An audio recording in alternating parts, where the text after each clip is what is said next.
Just because you're sleeping with mum doesn't make you my dad. Just because you're living in my house doesn't mean you can talk back to me.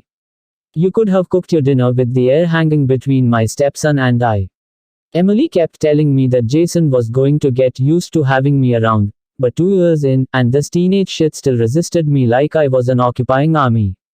I get that his real dad was an abusive asshole, but in what world is it fair to take that anger out on me? We'd already been arguing in the parked car for 10 minutes. Just go talk to the guy, okay? I said. What's the worst that could happen? That maybe he thinks there's a place in the school for you. That maybe you have potential and can do something with your life besides playing video games and serving hamburgers, God forbid. I don't want to go here. None of my friends are here, Jason whined. I wanted to smack him upside the head, but somehow that would suddenly make me the bad guy. Deep breath. 51 sleepless nights 310 so what? You'll make new friends. Smarter friends, better friends. In a couple years you'll be leaving for college anyway, so why not just suck it up and go somewhere good? I don't want better friends. I want a better dad. Jason got out of the car and slammed the door. Would it still count as murder if he's this rude? At least he was walking toward the academy building now, so I guess I'll take that as a victory. I got out of the car and followed Jason up the shining marble steps and into the grand foyer. Was this a school, or an opera house? The place was drowning in luxury. Thick Persian rugs, walls lined with tapestries, rolling velvet curtains, unmistakable old world money. Some industrial era tycoon set up the Ramfield Academy as his legacy, and his trust paid for all the expenses. I'll admit it was a tad intimidating to enter, but Jason had been actually invited to the interview because of his test scores. Hey Jason, wait up. He was already storming up the staircase. He didn't turn around. It's room 604, that means 6th floor. Come take the elevator with me. A middle finger appeared between two steps for a moment, and then the footsteps continued. I glanced around, but there didn't seem to be anyone to notice. I sighed and pushed the elevator button. I would have expected some security to keep out the riffraff, or at least a secretary in a place like this. It was eerie not seeing anyone in the converted mega mansion. 6 floors, almost 20,000 square feet, but they still only accepted 30 kids a year. It was one of Ramfield's original stipulations when he set up the foundation. Weird guy, by all accounts, an eclectic genius, by some, a mad hoarder by most. I've heard that he lived in this Tobias Swade, Com 311 massive place alone without any staff, and by the time he died, they practically had to bring in an excavator to haul out all his random collections. I got in the elevator and hit 6. The old lift lurched and rattled like it resented me for pushing the button. Music played which would have been more appropriate in a 1920 speakeasy, and it was pretty uncomfortable staring at Ramfield's grimacing portrait beside the door. Jason better not act out like this during the interview. Or I swear to God, if I don't kill him, Emily will kill me, and then I'll go back and haunt the little shit. Is this why you never had kids? I asked the portrait of Ramfield. There had to have been women who tried, considering all your money. I can't say I blame you though. I guess I just wish mine was different. The screech of metal cables whirring through their sockets suddenly rendered the air. The elevator buckled and heaved beneath me and I was thrown to my knees. The lights flared like a dying sun and the music crackled and vanished in a spluttering gasp. A trickle of light from the roof still illuminated the portrait, but that was all I could see. How old was this thing? Did they even do safety checks, or was this more of a bribe the inspector kind of place? Shit, now the damn thing is stuck. Hello, can anyone hear me? I pounded on the door. The needle showed me somewhere between the 5th and 6th floor. Now Jason was going to go into the interview alone and screw it up. I was about to start jumping up and down to try and get the damn thing moving, but luckily I remembered where I was. 5.5 stories up. What if it fell? What if a cable broke and I was just barely 51 sleepless nights 312 balanced on the frayed ends? I moved back against the elevator wall on tiptoe and felt the tremendous weight groan beneath my feet. There weren't any emergency buttons or anything, but somehow I was still getting cell reception. I called Jason's phone, but it cut off after the second ring. Little bastard hung up on me. I called again. Yeah, he answered. The elevator is stuck. I need you to find someone who works here and send help. I held my breath and waited for his sarcastic reply. Oh wow, okay. Yeah, I'll get someone. Well, that was unexpected. At first I thought he was just going to leave me here, but then I heard him talking with someone in the background. Okay, they said not to worry, Jason said after a moment. It's just an electrical issue. It happens all the time. Going to reset the breaker, and I'll be right up. Thanks, Jason. I really appreciate this. Don't get off the phone. Don't freak out on me. Going to be fine, he said. The elevator heaved again. The music and lights sparked back to life. I was moving. Thank God. And with any luck, the administrators will be so apologetic that this can only help with the interview. The needle slid firmly into number 6, and the doors began to open. I'm not freaking out. You're freaking out, I replied. Tobias Wade, Com 313 playfully. Was he actually worried about me? Was his whole rebellious thing just an act? I couldn't help but grin. The doors opened. Jason was standing there, his hands in his pockets. He didn't look relieved like I was hoping. He just looked bored. I am not the one who is going to plummet to his death. Where are you? Jason's voice came through the cell, but the Jason I was staring at was definitely not on the phone. I slowly stepped out of the elevator and looked around. No service people, no administrators, no one at all but Jason. Where are you? I asked into the phone. I'm right here, the Jason in front of me answered. I am on the 6th floor, the Jason from my cell answered. The elevator door opened, but not inside. What's the deal? I turned around, but the elevator door already closed behind me. I spun back, and Jason, the bored one, was standing a few feet closer. He smirked. Come on, Dad. We're going to be late for the interview. Come on, man. We're going to be late for the interview. Jason, the real Jason, he'd never called me Dad before. But the two of them had spoken simultaneously. The Jason next to me took a step closer and I instinctively flinched. What's wrong, Dad? Isn't this what you wanted? He reached for my phone and tried to take it, but I yanked it away from him. He shrugged. Whatever. Take your call. I'll let you know how it goes. 51 Sleepless Nights 314. He opened room 604 and closed the door behind him. I was still too shocked to move.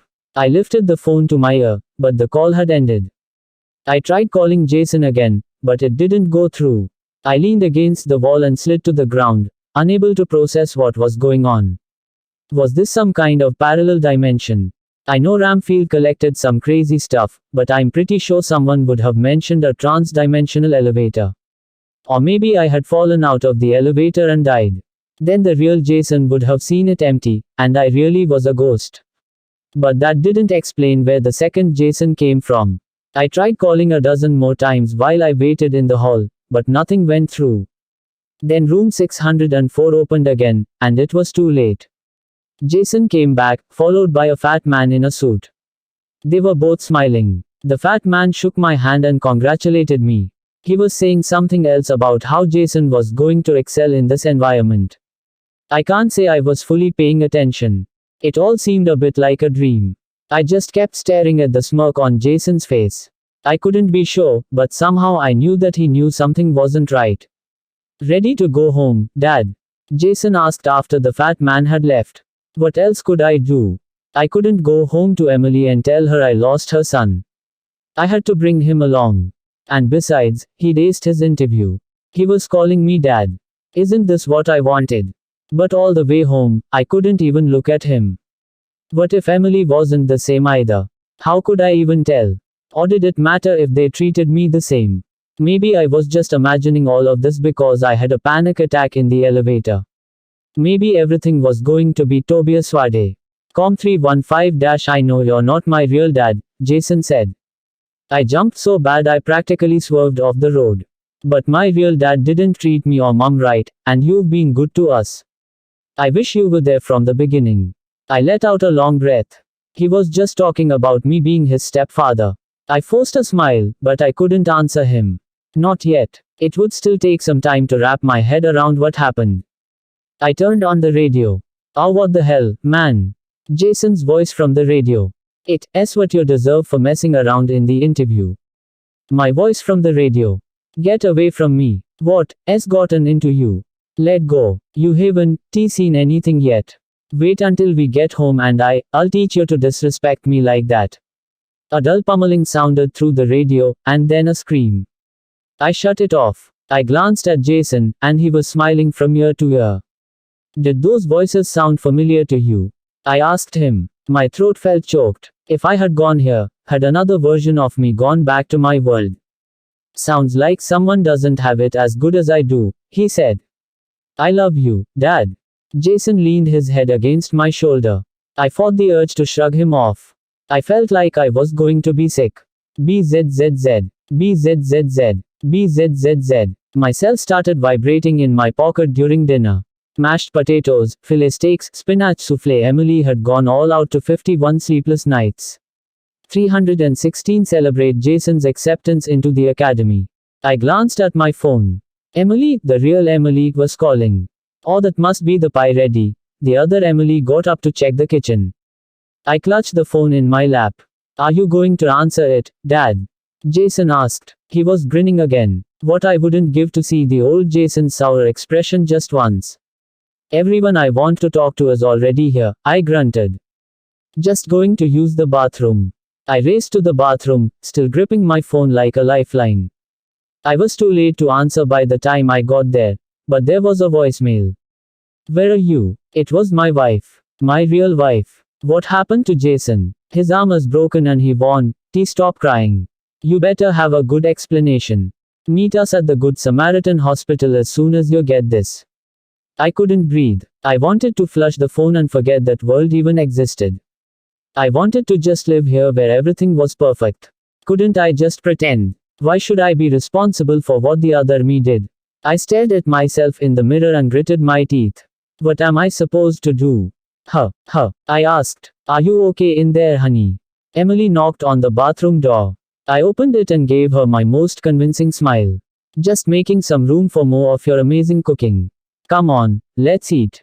I waited until she was asleep to sneak out of the house. I had Tobias Wade, Com 317 to get out of here. I had to get back and save them. I hadn't received any more voicemails that evening, but I don't know whether that was a good sign or not. I dressed in the dark and slipped out of our bedroom. I flipped on the switch in the living room and what the hell? I muffled my own shout with my arm. Jason had been sitting in the dark, fully dressed, waiting for me. He wasn't smiling anymore. I knew it, he said, his voice laden with accusation. You're going to leave us. You want to switch places with him, but I'm not going to let you. I don't want him to come back. That's too bad, I said, already moving from the door. Where were the keys? They were always on the hook, at least in my world they were. I don't belong here, this isn't my home. No one belongs anywhere. That doesn't mean you have to leave, he said. They need me and I don't. Jason said. He lifted his shirt, revealing a frail body which was covered with bruises and scars. He may look like you, but I know him better than you do. He won't handle the switches well. I bet he's already killed them both.